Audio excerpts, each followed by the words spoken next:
Hey guys, so we're going to go over all of these brushes that are come standard as part of a Krita download. This is not anything I've adjusted, this is how the defaults are. The first page is going to be primarily just black, so you can check out the contrast and the texture because that's the best way that it shows up. And we're going to go through on pretty much almost all of them. There's a few of them that I don't know what they do yet, but this is how we're going to do this. So the first three are all airbrushes. So they will give you different opacities depending on how hard you are pressing with your pen on the tablet. However, for the most part, they're going to have kind of that softer edge. I have to give the guys who did the coding for Krita a lot of credit because these dry brushes behave very, very similarly to how the actual media work and react with different kinds of paper and different kinds of techniques. The first couple of these are pens and pencils, graphite, charcoal, different hardnesses, and on different papers. Now you might be saying, well, there is no paper, but if you've worked with 2D dry material long enough, you're going to realize that the different textures and the different roughnesses, whether you have a hot press or you have a cold press, they all have different effects on how your media is reflected in your work. Like, I'm personally a very big fan of hot press. I like a smooth surface so I can control my texture. Not everybody likes that. Some people like cold press and a lot of texture and a lot of tooth to their paper. Some of these dry materials are legitimately charcoal sticks. We do get into some pen and ink and some markers. And again, I'm not really a marker person. I kind of did my thing with markers when I was a kid, and I haven't really gotten back into them. But I have to say I was really impressed with how well the brushes for markers mimic how a marker actually behaves on paper.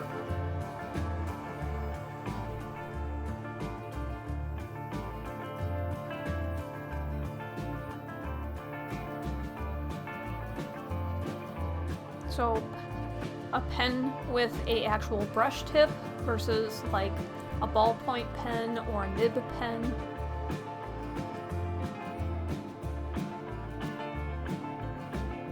Your standard chisel markers, because, well, I grew up with those things.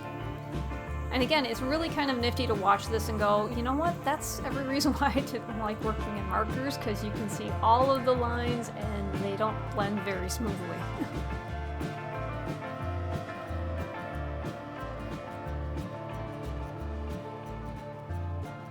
This I thought was kind of a nice little touch, because if you do a lot of marker work, you're going to hit that moment where your marker's starting to dry out and it doesn't lay down color evenly like it did on the first chisel marker, and I kind of giggled when I saw this dry marker.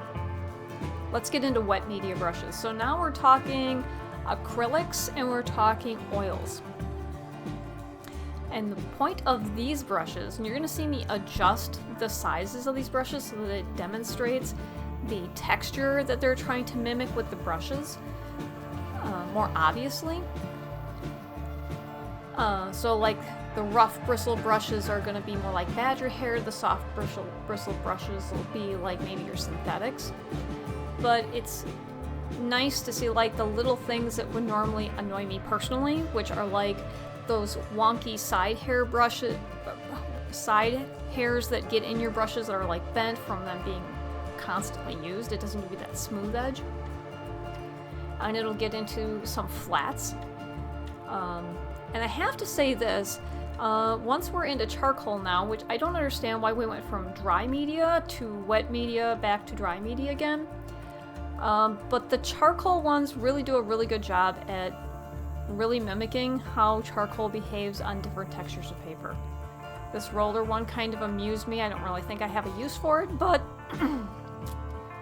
we'll see where the future takes us with this app. Another thing that was kind of amusing was this eroded brush, which looks like it's kind of on a canvas, and the bristles are all wonky and jacked up. Not necessarily a texture I'm really fond of, but I'm sure somebody out there actually has it.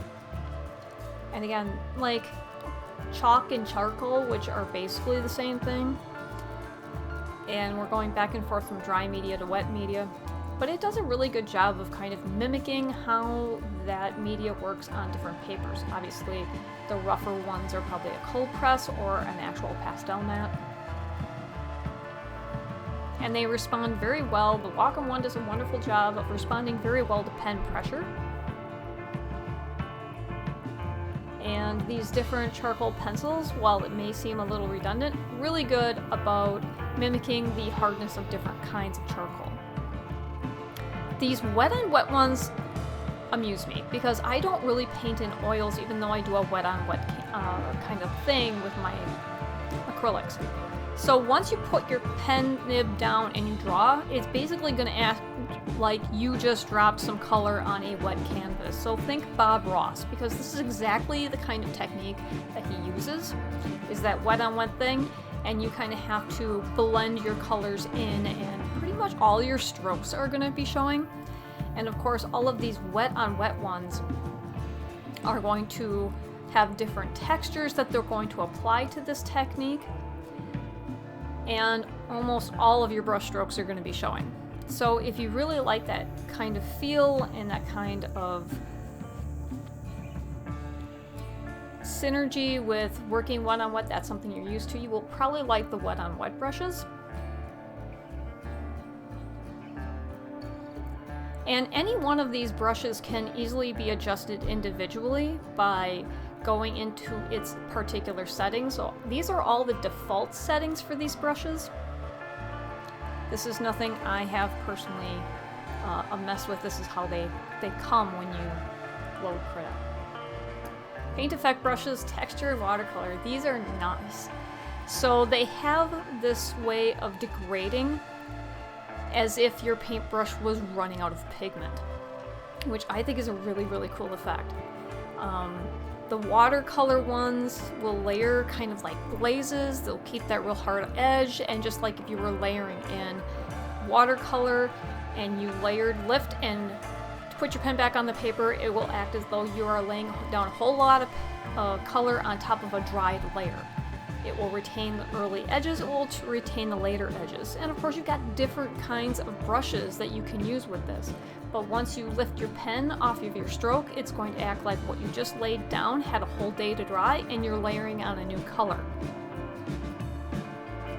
So, very interesting. And kind of a splattery airbrush kind of thing going on with these.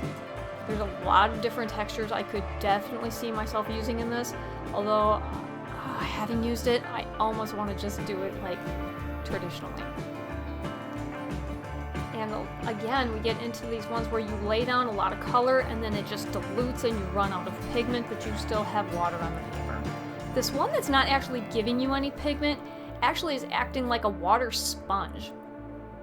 So what it's going to do is it's going to soften and pull out the edge of your pigment that you just put down, which is a really nifty effect because you can apply what you know of watercolor on the computer. So if you consciously paint knowing, oh, this is what I have to do here, you have that ability. These two pens, what I think are supposed to be watercolor, act more like an embossing pen, which is kind of interesting. I don't know that I would actually use it as an embossing pen, but you have that option, which is kind of nifty. So there's lots of blending modes in Krita, and they all kind of do different things. So one of them just literally will soften without any kind of directionality. This one kind of pulls the pigment wherever you have it going, so you can softly move the edge of whatever your pigment is, up or down. This one has kind of a chiseled edge, so for those who have watched me do grass or short hair animals, I do this a lot when I am doing fur, and in order to get texture on fur. I'm not sure if it would work the same way with color, the way it works with regular paint, but it definitely mimics the way I kind of do fur. I do grass when I'm doing a chisel effect on my grass and fur. And of course, some of these blenders have completely their own different textures. Some are rough, some are chiseled, some are soft, some just soften an edge.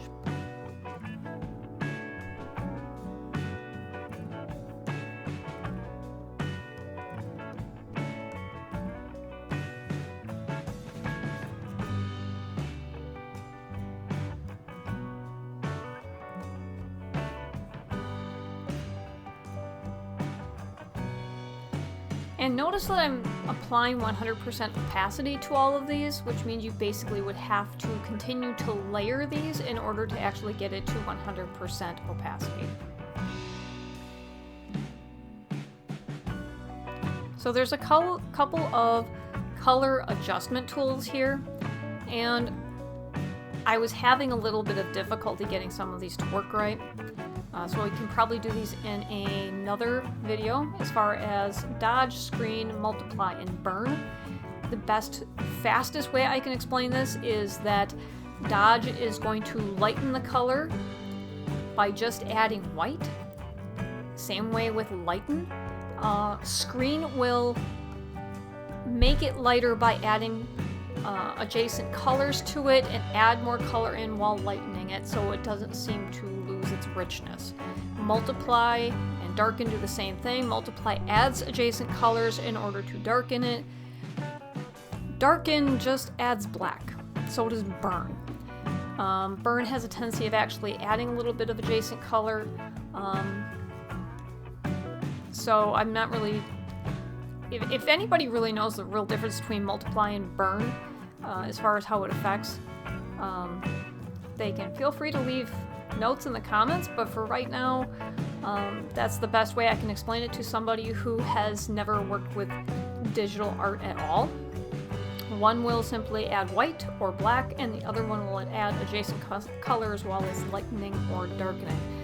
And I'm here like a fool trying to get this red to darken or lighten, and I'm using the multiply tool and I'm using the darken tool, and it's really not doing anything, so I don't really know what I did wrong, but something went wrong when I tried to doing it here.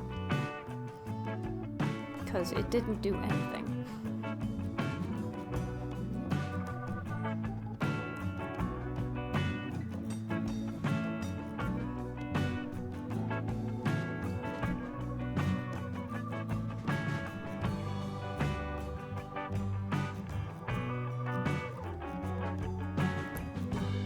So just some other kind of brushes.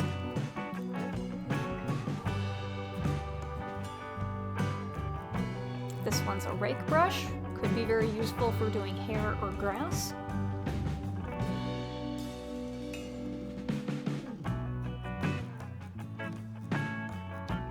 This is kind of acting like a sponge.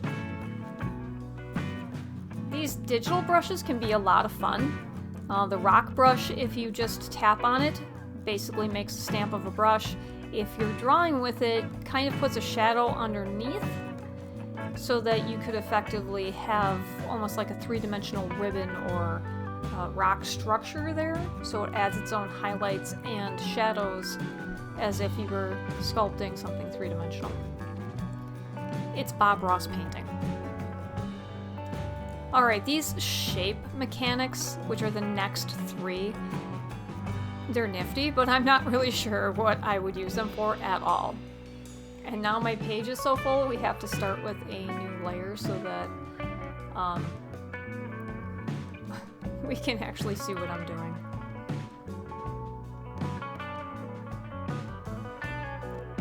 Yeah, these are some really cool brushes, and just like all the other brushes, they're pressure sensitive, so they will get lighter and darker depending on how much pressure I'm using.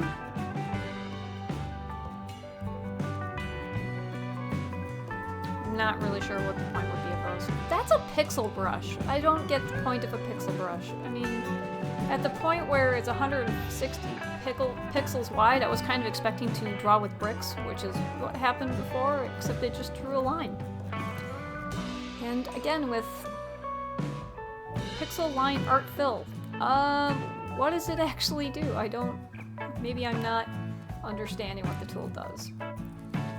I don't think I was using this clone tool very well because I was trying to actually have it do what a clone tool does in Photoshop, and it wasn't doing it, so I think I have to play with that one a little bit more. So the distort, grow, and shrink ones, basically you would use to move the border of a pigment that you put down. It'll either pull it out or it will push it back.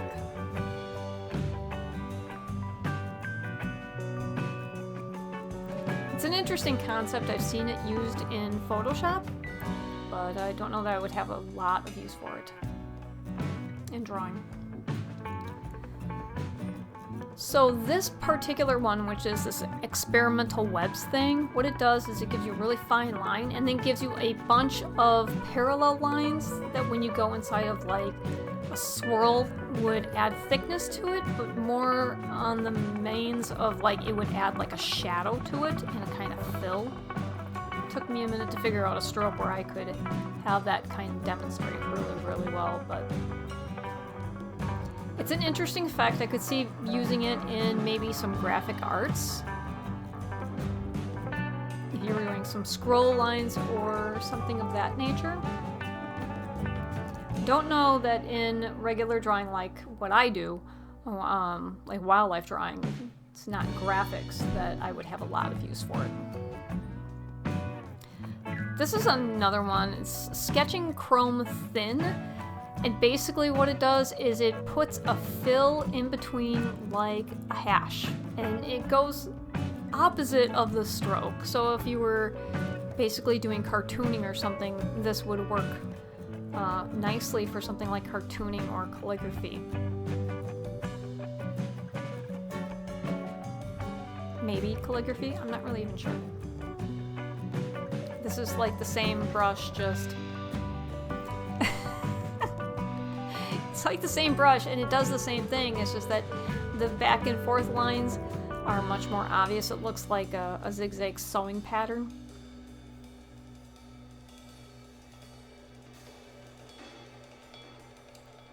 The Leaky Sketching Pen. I'm not really sure what that was supposed to do. It didn't seem to really do a whole lot.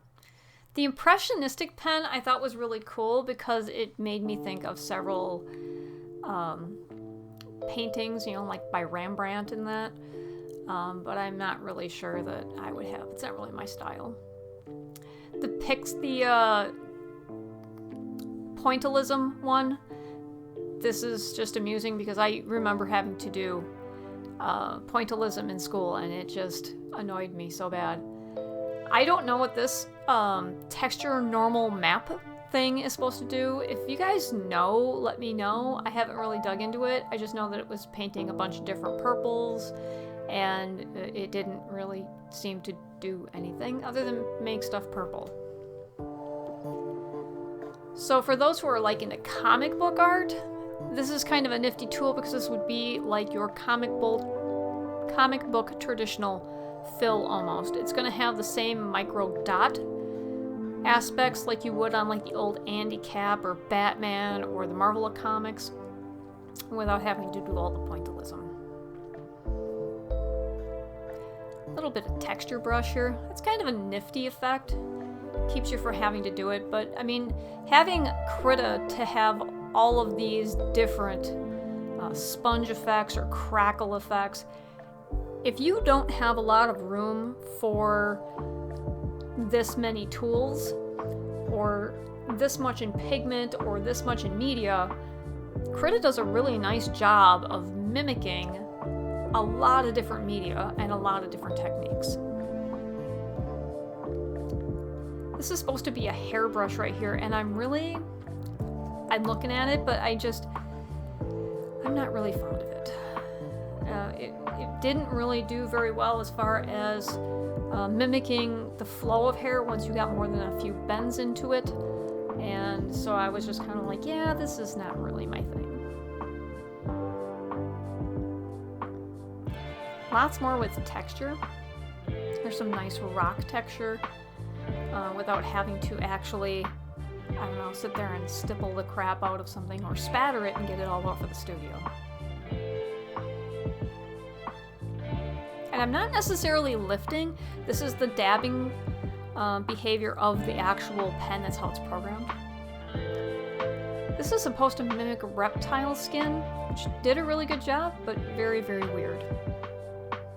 Ah yes, clouds, because I did clouds in the next episode, and instead of using this pen, I decided to use a wet pen, and I got frustrated because I couldn't get it to look the way I wanted it to look. I'm still really playing with this, and if nothing else, this is a nice breakdown for me to kind of go through. Wait, what does this pen nib do again? So, I'm not really sure what the spine texture is supposed to do, other than it makes it look kind of like a tribal tattoo thing.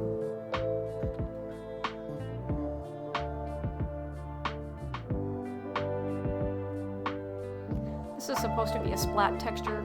It basically acts as like a flicking motion you would do with a toothbrush if you were trying to do with like a Starfield or something, which ironically they actually have a Starfield brush, and unlike this one where you get large amounts of variation between the different dots and different opacities, the ones closer to the edge are not as dark, the ones in the middle of course are darker and closer together, but the Starfield one has one decided point of size, and they're very, very small, and they would be very much off in the distance, and they do a wonderful job. Here's kind of a close-up of it, but unless you're going to be right on top of that, you're not going to be able to really see it. So I don't know. Let me know in the comments below if you guys want me to kind of play with this Starfield spatter thing and see if we can do maybe another galaxy painting. Huh, this wood fiber one. So I get the point behind this, except that every time you lift up from the paper, which you do naturally, it adds effectively a knot to the wood. And it's not necessarily something I could see myself using. I don't think I would really have a lot of use for it. And it took me a couple of minutes. I did play with it, but overall I was not really thrilled with it. So this is supposed to be a bokeh-esque effect, and basically it's bubbles. It makes me giggle. It's bubbles. I'm not entirely sure if I would have a use for it in art, because this is it's like a manga effect. It's very cartoony and very, you know. So I don't know. Once we get a little bit closer to Christmas and that, I'll probably work on some Christmas cards and probably use some of these special effects brushes in there.